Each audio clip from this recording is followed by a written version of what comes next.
The fire within, the trial. He didn't speak like other motivational teachers. He didn't wear perfect suits or sit quietly behind a desk. He moved with energy. He used humor. He made people feel alive again.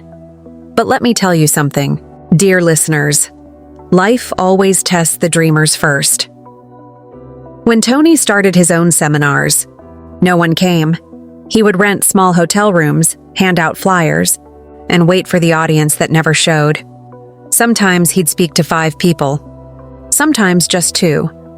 But he spoke with the same fire as if 10,000 were listening, because he wasn't chasing applause, he was chasing impact. Then came the turning point.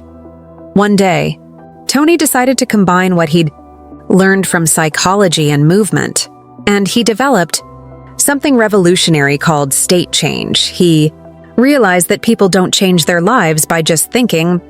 They change by shifting their state of mind and body, so he made his audiences jump, shout, move, and breathe, breaking the patterns that trapped them in fear. He called it awakening the giant within. Soon, people began to notice. From small workshops, he moved to gymnasiums, from gymnasiums to auditoriums, and then to stadiums. By the late 1980s, Tony Robbins was no longer the boy who cleaned bathrooms. He was the man teaching CEOs, presidents, and millions of everyday people how to rewire their minds.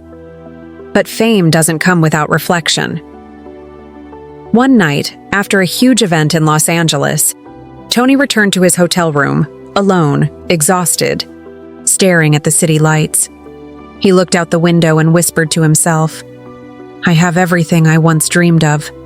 But what if I lose touch with why I started?" That's when he made another promise, one he's kept for decades, that every success he'd ever have would be used to serve others. He began building foundations, feeding the hungry, supporting families who reminded him of his own. He never forgot what hunger felt like, and that's why, even today, he's helped feed over 1 billion people worldwide. A lost soul. They carry that energy forward. It ripples, it multiplies, and soon, one voice becomes millions.